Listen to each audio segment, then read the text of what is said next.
Amém, queridos? Glória a Deus. Se você tem uma Bíblia aí na sua mão, abra lá em Gênesis no capítulo 3.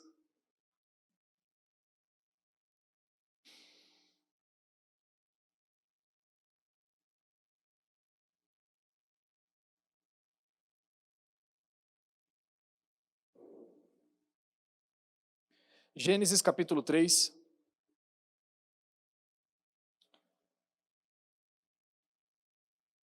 Versículo 8 em diante. Eu trouxe um tema para essa mensagem que eu quero que grave bem aí no seu coração. O tema dessa mensagem é A Culpa é Minha. Eu ia colocar antes A Culpa é Sua, mas aí eu já está jogando a culpa para os outros, né? E é sobre exatamente isso que eu quero falar. É a nossa reação sobre confronto da parte de Deus ou da parte de alguma situação, quando nós somos confrontados, como que nós lidamos com isso? Há duas maneiras. Há como nós lidarmos como homem espiritual e há como nós lidarmos como homens naturais. E eu quero falar sobre esses dois. Em Gênesis, no capítulo 3, a gente vê o primeiro homem, o homem natural. E como ele reagiu depois do pecado. Eu quero ler junto com vocês. Versículo 8 de Gênesis, capítulo 3. Naquele dia, quando soprava a brisa vespertina, o homem e sua mulher ouviram um som da movimentação de Yahvé, Deus, que estava passeando pelo jardim, e procuraram esconder-se da presença do Senhor, entre as árvores do jardim. Mas o Senhor Deus convocou o homem, indagando: onde é que estás? O homem declarou: ouvi o som do teu caminhar no jardim, e vendo que estava nu, tive receio, por essa razão me escondi. Então Deus questionou: e quem te fez saber que estavas nu? Comeste então da árvore que te proibi comer? Replicou-lhe o homem: foi a mulher que o Senhor me deu por auxiliadora. Ela me deu do fruto da árvore e eu comi. Ao que o Senhor Deus inquiriu a mulher: que é isso que fizeste? Redarguiu a mulher: a serpente me enganou e eu comi. Então Yahvé Deus determinou à serpente: porque fizeste isso, és maldita entre todos os animais domésticos e o és entre todos os animais selvagens.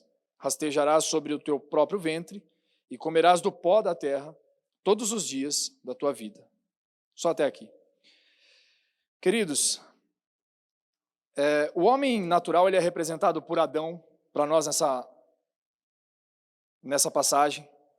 E o homem natural ele tem uma tendência muito forte a dizer que a culpa nunca é dele. Ele nunca assume a própria culpa. Sempre a culpa ou é do outro, ou nesse caso aqui, como ele falou, quando Deus questionou ele: por que você comeu? Você comeu então do fruto que eu te proibi comer? Ele falou assim: foi a mulher que o Senhor me deu. Então se alguém tem culpa, ou é ela, ou é o Senhor, porque se o Senhor não me desse essa mulher, ela não estaria na minha vida, e ela não teria comido, e nem eu. A gente às vezes coloca a culpa em Deus sobre as coisas, não entendendo o que Deus está fazendo. Recentemente eu falei com vocês que nós perdemos um pastor amigo querido nosso, pastor Orlando, né? E um dos filhos dele me confessou, né, abriu o coração e falou assim: rapaz, eu tive um pouco de dificuldade de entender isso. Mas Deus não prometeu a nós imortalidade, Ele prometeu vida eterna. E ele não conseguiu aceitar muito bem. E é normal essa negação da perda de alguém. É só um exemplo, mas quantas outras pessoas fazem isso? E às vezes, eu estou dando um exemplo aqui, nesse momento a pessoa acaba de certa forma culpando a Deus por aquilo que aconteceu. Mas Deus, ele tem o poder da vida. Na verdade, quando alguém pode falar assim para você: se Deus é bom, por que existe tanta coisa ruim nesse mundo? Se Deus é bom, por que as pessoas sofrem? Aí eu falo assim: cara, a pergunta não é essa, a pergunta é, na verdade, a prova de que Deus é bom é que Ele já deixou a gente viver. Porque a vida está nele, Ele é a vida. Então, para Deus não é pecado tirar a vida que é, na verdade, dele.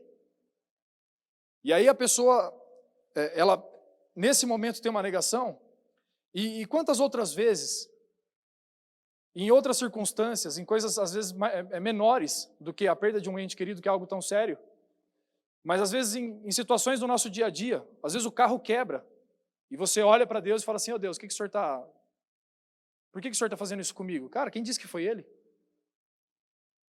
Ah, mas tudo está debaixo da permissão de Deus, ou da vontade dele. Amém, querido, está. Mas nós vamos entender, olhando para a Bíblia, que muitas vezes, aquilo que nós vivemos são consequências das nossas escolhas. Não é culpa do diabo, não é culpa do outro, não é culpa de Deus. É minha culpa, porque fui eu que escolhi. Eu que quis estar nesse lugar. Fui eu que cheguei até aí. Não, a mulher apontou uma arma na cabeça do homem e falou para ele comer o fruto? Não. E a serpente? Ela apontou uma arma na cabeça da mulher? Também não. Então todo mundo comeu porque quis. Os 3 personagens aqui erraram. E eu digo para vocês que o mais crente de todos foi a serpente. Depois, quando Deus vem andar no meio do jardim. E sabe por quê? Porque quando Deus questiona o homem, ele culpa a mulher. Quando Deus questiona a mulher, ela culpa a serpente. Quando chega na serpente, ela não culpa ninguém. Parece que o mais temente a Deus e o mais crente foi o próprio diabo. E a Bíblia fala que ele é crente e estremece. Crente até o diabo é e estremece. Então, de fato, ele foi realmente o que mais entendeu seu lugar e falou assim, não, agora eu tenho que assumir minha responsabilidade. Fui eu que criei essa confusão toda. E nele parou. Agora, o homem natural tem a tendência sempre de jogar a culpa no outro. A gente trabalha com um amigo, o Lucas, e eu falo aqui publicamente porque a gente brinca com ele publicamente também. O Lucas, ele é um dos que trabalham com a gente. E a gente brinca que ele tem uma dificuldade enorme de assumir as culpas dele.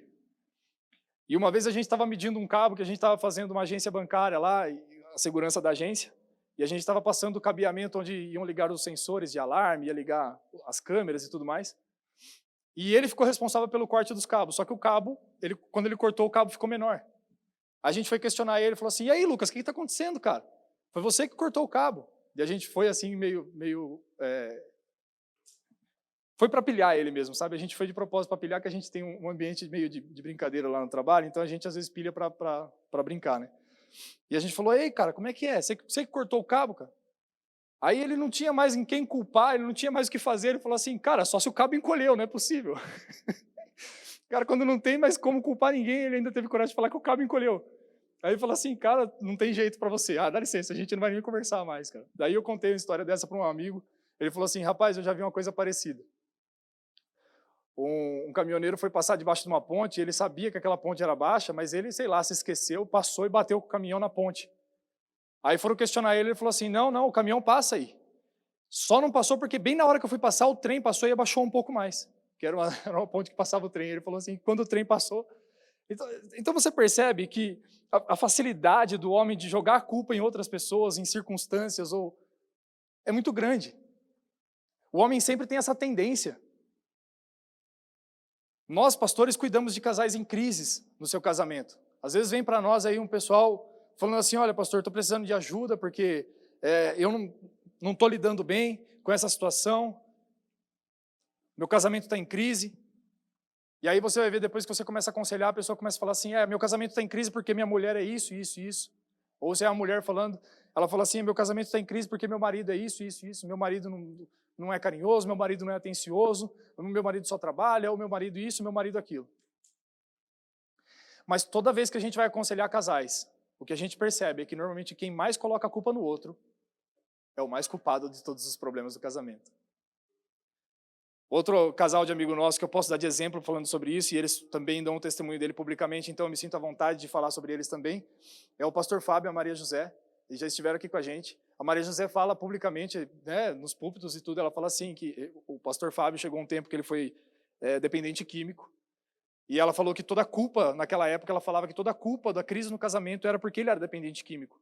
E depois ela foi ver que, na verdade, o único problema dele é que ele era dependente químico. O resto de todos os problemas do casamento era dela.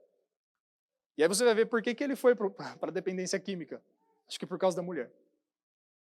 E depois ela só foi perceber isso depois que ela foi se tornando uma mulher espiritual. Porque enquanto você é natural, você sempre culpa os outros por aquilo que está acontecendo na sua vida. E quando você vai se tornando alguém espiritual, você vai começando a reconhecer a culpa.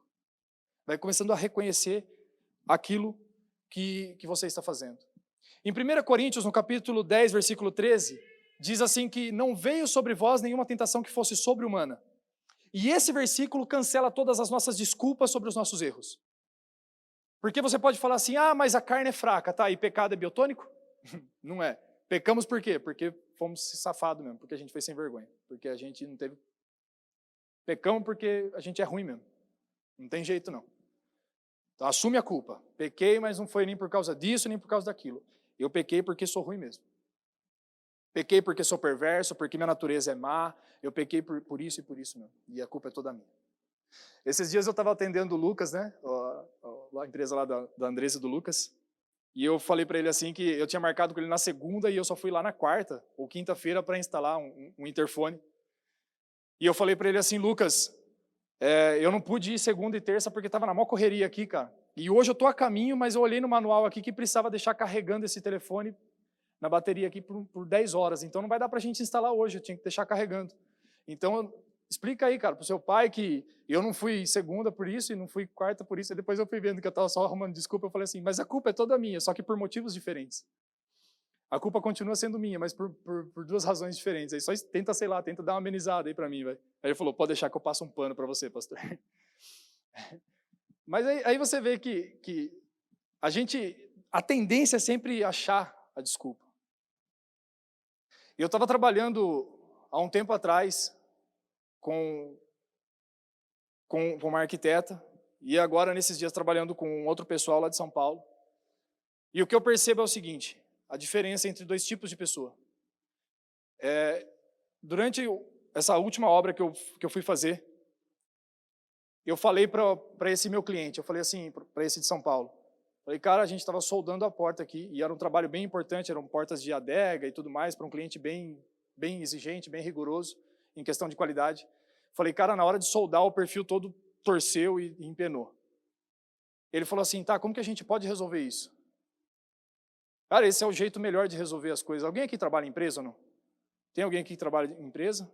Trabalha com equipe? Cara, a pior coisa que tem é trabalhar com alguém que procura sempre o culpado e não a solução. Quando você fala assim, olha, esse copo de água não era para estar aqui, cara, esse copo de água era para estar lá na mesa da câmera lá. Aí você fala isso perto de alguém que ele fala assim, mas quem trouxe esse copo de água aqui foi fulano de tal. Cara, não era isso. Não é essa a ideia, não. A ideia é colocar o copo de água no lugar certo. E quando eu trabalhava com esse outro pessoal, é uma diferença de perfil, né? E se eu ligasse para ela e falasse que tinha empenado uma porta, o mundo caía. Você não pode me ligar para dar uma notícia dessa. Essa obra já está atrasada, e sabe? E você percebe que não tem uma vontade de solucionar, mas tem uma vontade de achar o culpado.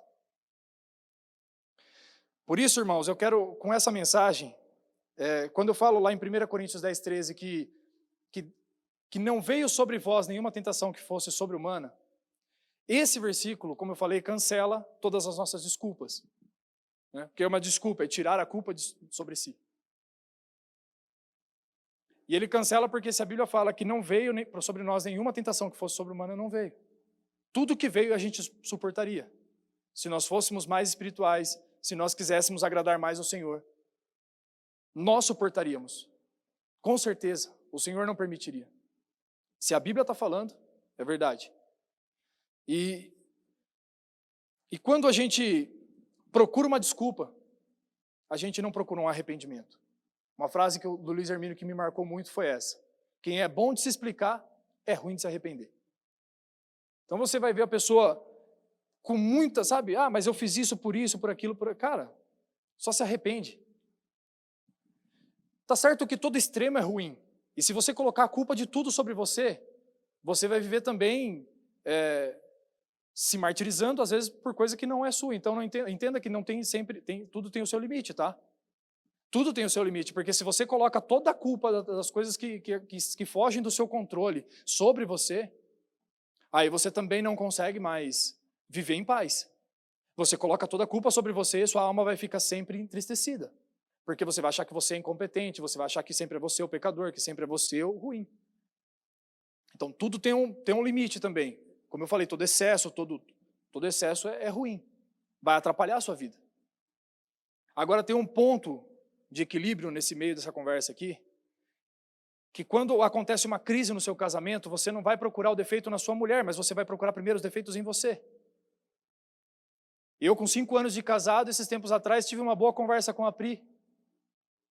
A gente normalmente, quando a gente vai conversar, quando tudo se acalmou lá em casa, como a gente tem filho, né? Então a Melissa foi dormir, a gente deitou, e na nossa cama, com a luz apagada, a gente começa a trocar ideia sobre as coisas da vida. O ruim é quando um está com sono e o outro não. Uma vez a Pri acordou e falou assim, Deus está falando comigo. Eu falei assim, mas é com você, deixa eu dormir. Eu já estava dormindo, ela me acordou para falar que Deus estava falando com ela. Eu falei assim, amém, glória a Deus, então ouve aí, que deixa eu dormir, que não está falando comigo não. Mas aí, naquele dia, a gente resolveu coisa do nosso casamento, que depois de 5 anos de casado, a gente resolveu coisa do dia do nosso casamento. A gente resolveu coisa que estava mal entendida. E sabe de uma coisa, depois daquele dia eu passei a ser eu tentei, né, pelo menos, e aí a Pri que vai falar, tentei a ser um marido um pouco mais carinhoso, mais presente, porque fui notando que algumas reações na Pri era culpa minha. E apesar dela ser uma boa esposa, eu encontrava defeito nela, mas não era defeito, era reações daquilo que eu estava fazendo. Então a culpa era de quem?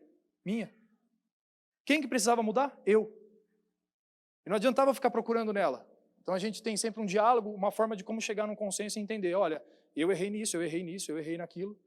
E a outra pessoa, de bate pronto, por ser espiritual, vai falar naquilo que ela errou também, e os dois vão falar assim, vamos tentar diferente agora, vamos.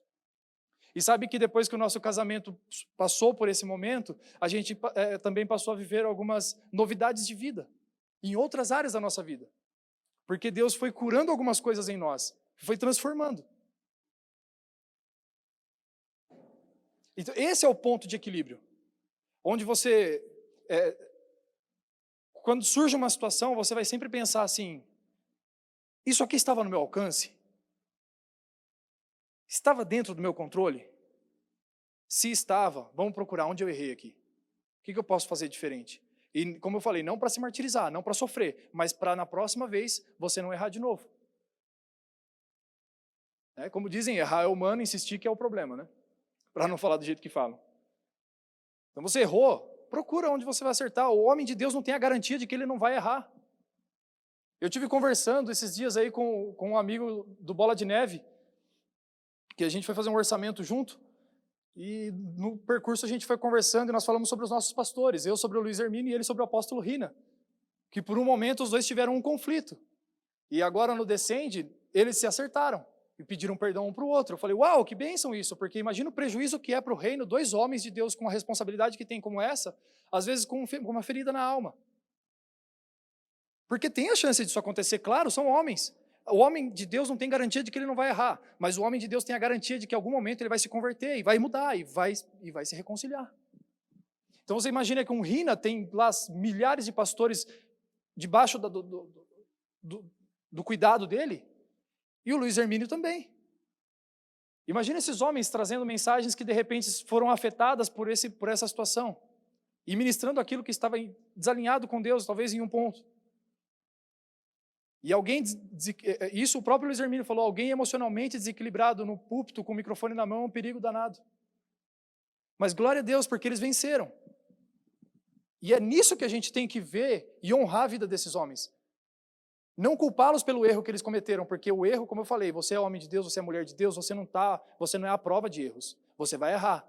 Mas o que faz de você homem e mulher de Deus é você se arrepender. E não insistir naquilo que você estava errando.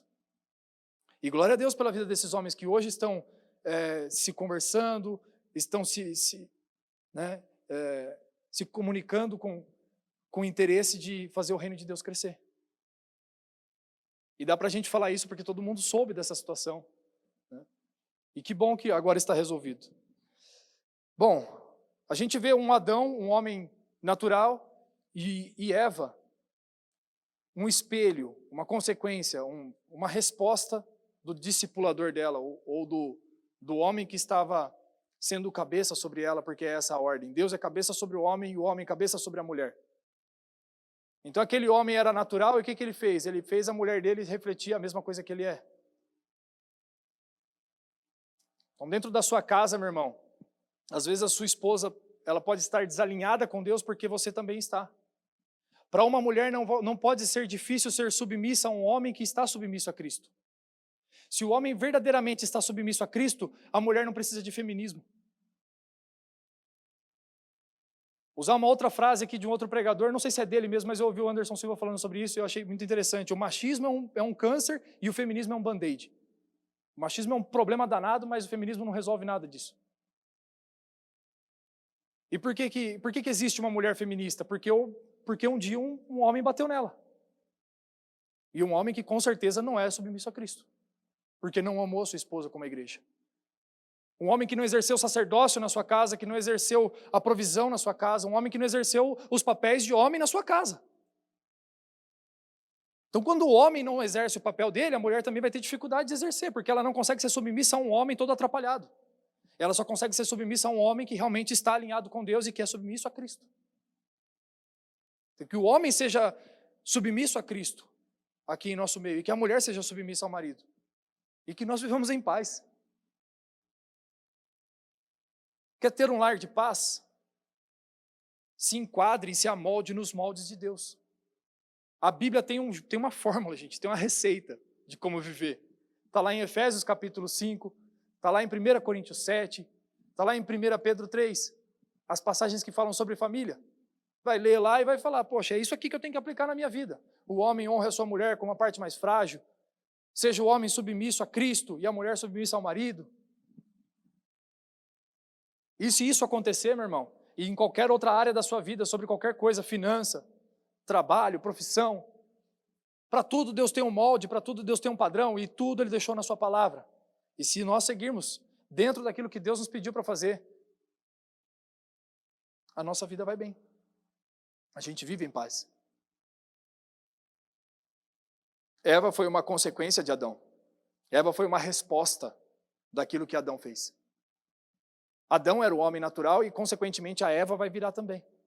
Então, quando Deus aponta para Adão e fala assim, Adão, você comeu do fruto que eu te proibi comer? Ele falou, foi a mulher que o Senhor me deu. Mulher, você comeu? Foi a serpente. E aí um vai sempre jogando a culpa no outro. Outra coisa, quando a mulher fala que a culpa é da serpente, ela está jogando a culpa no diabo. Tinha uma mulher na igreja onde a gente começou a servir a Cristo, e eu nasci, fui criado dentro da igreja, mas eu nasci e fui criado lá no Brasil para Cristo, né? Uma igreja que já muito antiga aqui no Brasil, não tanto quanto uma Assembleia de Deus, tal, mas bem tradicional também. E eu lembro de uma irmã que ela olhava as outras irmãs, sempre falando, o inimigo está furioso. Né? Quando acontecia uma coisa errada, elas falavam assim, o inimigo está furioso. Ou falava assim, o inimigo é astuto, o irmão caiu em pecado, ele fala assim, o inimigo é astuto. Aí a pessoa cometeu um erro grave lá, a pessoa fala assim, o diabo é sujo. Meu irmão. Aí você vai ver que, aí essa irmã falou uma vez assim pra gente, às vezes o coitado do moço está lá quieto, está levando tudo a culpa nossa. Ela falando do diabo, ela falou assim, às vezes o coitado do moço está lá quieto, não está mexendo com ninguém, e está levando a culpa de todo mundo. Porque o diabo, aqui nessa história, lógico, de Gênesis 3, foi ele que através, né, dessa figura da serpente, porque ele é o dragão lá em Apocalipse, não mataram a serpente lá no começo, agora virou um dragão depois. Aí vai ser derrotado como dragão para Deus ser mais glorificado ainda, porque é Deus quem derrota ele. Glória a Deus por isso, amém? Mas essa serpente causou toda essa confusão, sim. Então ela tem culpa no cartório? Tem sim. Foi ela quem foi lá conversar, se não tivesse começado essa conversa, beleza. Mas muitas vezes, o que o pastor Eudes esses dias pregou aqui em Tiago, no capítulo 4, versículo 1? O que Tiago fala lá? De onde vêm todas as vossas desavenças e as vossas brigas? Não vem de dentro das vossas próprias paixões? Ele falando para a igreja. Ou seja, todo esse problema que vocês estão gerando não vem de vocês mesmos? Que são enciumados, que são infantis? Quando o Tiago fala isso para a igreja, ele está falando para a igreja o seguinte, gente, a culpa é sua. Cara, não é do diabo, não. Não é de Deus e nem do seu irmão. Você não conseguiu ser tolerante o suficiente, você não conseguiu ser sábio o suficiente para dialogar com ele. Você não foi espiritual o suficiente para sentar e conversar como homens maduros. E por isso que teve desavença. Você foi orgulhoso. E por isso não conseguiu pedir perdão. E por isso a igreja está assim, toda bagunçada. E precisa de correção. Então a culpa é de vocês. Vem da onde, então? De dentro das vossas paixões. Então, muitas vezes o seu casamento está em crise e não é o diabo o culpado, meu irmão. Às vezes você está com uma crise financeira instalada na sua vida, o diabo também não é o culpado. Agora tem aquela situação que o diabo vai lá no céu, naquele culto que Deus fez para falar sobre Jó, e ele falou assim, viste meu servo Jó? Ó, e Deus provocando ainda, né? Esse aí é temente. E aí o diabo fala assim, deixa eu tocar nele. Então aí sim. Aí a gente vê uma ação do maligno, então tudo isso acontece. Só que eu quero dizer uma coisa para vocês, gente, o inimigo da nossa alma já está derrotado. Ele foi vencido na cruz pelo sangue de Jesus. E lá em 1 João, acho que no capítulo 5, versículo 18, a Bíblia diz que ele não pode tocar em você. O inimigo já está vencido e ele não pode tocar em mim, não pode tocar em você. Por que ele toca então? Porque nós deixamos. Então a culpa é minha, de novo. Ele toca porque nós abrimos brecha. Ele toca porque ele trabalha dentro de uma legalidade. Ele procura legalidade para trabalhar. Agora, toda essa situação de Jó foi por causa de um pecado, de uma legalidade? Não. Jó, em algum momento, ele falou, talvez o que Jó não... A única coisa que a gente encontra de pecado em Jó é no meio daquela provação, ele fala assim, aquilo que eu temia me sobreveio. Talvez o que ele tivesse era só uma desconfiança da bondade de Deus. Não tinha uma fé plena no Senhor, uma confiança. Mas algo completamente natural. Então, se você procurar culpa em Jó, você não encontra. E o inimigo está lá trabalhando contra a vida dele, mas aquilo tudo era a permissão de Deus para que depois... Porque existe o processo, meu irmão. E sabe de uma coisa, a gente não gosta do processo, a gente só gosta do resultado. Mas a gente deveria aprender a gostar do processo. Estou usando aqui muito dos exemplos do meu trabalho, né, do meu dia a dia. É bonito de ver quando a gente termina um portão, uma porta que ficou tudo bem alinhadinho, tudo bem esquadrejado, e tudo bem soldado e bem acabado. Mas para ver tudo aquilo ali pronto, meu irmão, olha, teve que lixar, viu? Teve que desbastar, teve que queimar, voar faísca de ferro na gente. Essa dureza. É o processo, meu irmão. É o processo. Quando a gente solda um ferro, ele chega a empenar de tanto calor, de tanta solda ali, de tanto... E por que isso acontece? Isso como figura para nós, eu quero dizer uma coisa para você, no processo, Deus às vezes te queima, Deus te desbasta, Deus judia, no melhor sentido da palavra aí, da sua alma, Ele te mata, meu irmão. Ele te põe numa cruz, E Ele usa os irmãos, Ele usa seu chefe, Ele usa quem quer que seja, Ele usa sua esposa para colocar cravos nas suas mãos, coroa de espinho na sua cabeça, para que você morra mesmo. Eu digo como homem natural. Amém? Todos estão entendendo isso?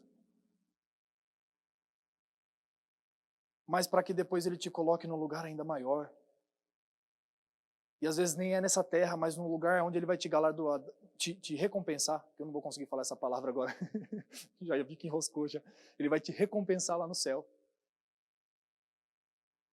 Mesmo que não seja aqui, lá na eternidade Ele vai te recompensar, meu irmão. Porque o juízo de Deus é perfeito. Amém? Agora, esse é o jeito do homem natural de lidar com as coisas. E qual que é o jeito espiritual? Quero que vocês abram comigo em 1 Coríntios, no capítulo 15.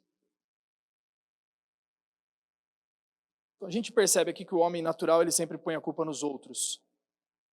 Agora vamos ver quem é o segundo homem da Bíblia. O homem espiritual, que é Jesus Cristo.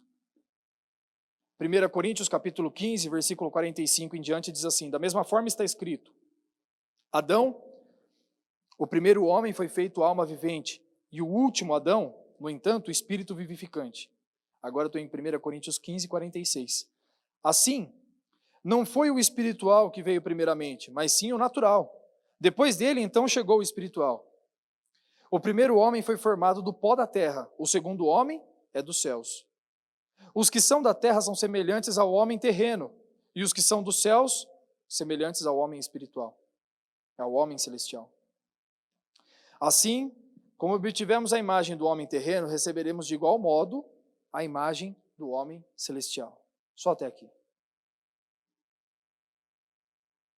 Hoje nós vivemos nessa carcaça, nesse corpo feito de pó, nesse vaso de barro. Temos em nós o Espírito Santo, amém? Glória a Deus por isso.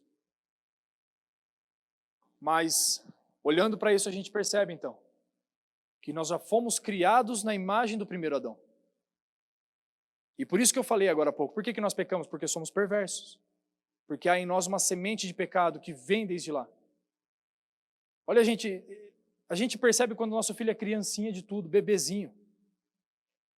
Ninguém ensinou que ela está fazendo coisa errada quando ela está fazendo, e ela faz e depois se esconde. Porque dentro dela parece que há uma verdade, e mesmo assim está fazendo errado. Por quê? Porque há uma semente, ela nem teve um exemplo de alguém fazendo algo. Ela não teve um exemplo de alguém fazendo errado. Às vezes você nunca fez isso na sua casa, seu filho faz. Muitas vezes é exemplo também, mas às vezes o seu filho faz coisa que você fala assim, cara, de onde que ele aprendeu isso? Meu Deus, como é que... Ninguém aqui em casa faz desse jeito. E aí você vai perceber que é uma natureza que há em nós propensa ao pecado. Mas a Bíblia diz que se nós fomos criados como homens naturais, a semelhança do homem natural, nós também seremos transformados à semelhança de homem celestial. E aí nós seremos parecidos com Cristo. E como que Cristo resolve os problemas? Agora vamos lá para Isaías 53. O homem natural coloca a culpa nos outros. Isaías, no capítulo 53, nos mostra como que Jesus fez.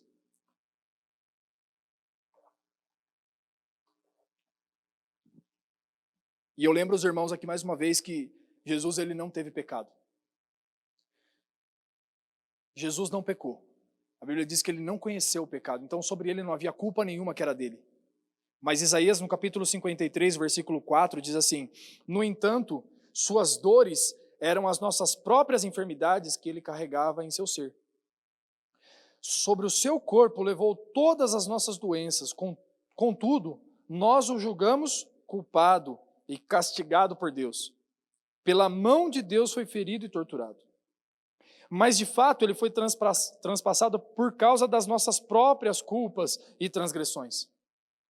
Foi esmagado por conta das nossas iniquidades. E o castigo que nos propiciou a paz caiu todo sobre ele. E mediante as suas feridas fomos curados. Em verdade, todos nós, tal como ovelhas perdidas, andamos errantes. Cada ser humano tomou o seu próprio caminho.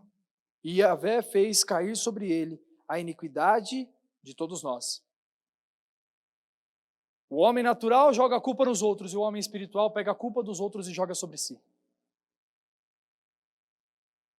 Esses dias atrás eu estava falando com o Leandro, falei, Leandro, aconteceu isso, isso e isso, uma situação aqui na igreja e tal. Ele falou assim, não, mas é assim mesmo, as coisas funcionam desse jeito. Eu falei assim, cara, a culpa é minha. Isso aí está acontecendo porque eu não fui bom o suficiente para falar como deveria ter falado. Aí ele falou, não pensa assim não, cara, a culpa, eu sei que você está se esforçando e você está fazendo o seu melhor. As coisas são assim mesmo. Aí eu falei assim, Leandro, eu agradeço pelo seu consolo, mas Deus tem falado comigo aqui que eu tenho que procurar a culpa sempre em mim, sabe? Então, obrigado porque você é um pastorzão, você está cuidando de mim, tá acalmando meu coração aqui, mas, cara, a culpa é minha. Aí ele falou, não, tá certo, então se você está pensando desse jeito, então tá bom, então você tem razão. Não é toda hora que a gente faz isso, né? Lógico. A maior parte das vezes sempre fica procurando um porquê, né? Mas quando a gente faz, a gente acerta. Quero pedir que você se coloque de pé por um momento. Quero que você avalie as situações que você está vivendo nesses dias. Eu acredito que você já avaliou enquanto eu ministrava aqui. Se você está vivendo algum tipo de crise no seu casamento, no seu relacionamento com a sua noiva, com o seu namorado. Se você está passando um momento de crise financeira, se você está passando um momento de crise no seu trabalho, se você está com problema de relacionamento com seus amigos, enfim, qualquer coisa. Quero que você olhe para você mesmo, que a Bíblia diz assim, examinai, pois, o homem a si mesmo. Então, nesse momento, olha para você, veja o que você precisa mudar, dá uma olhada aí para dentro, veja se você também precisa de uma transformação. Com certeza a gente precisa. Amém?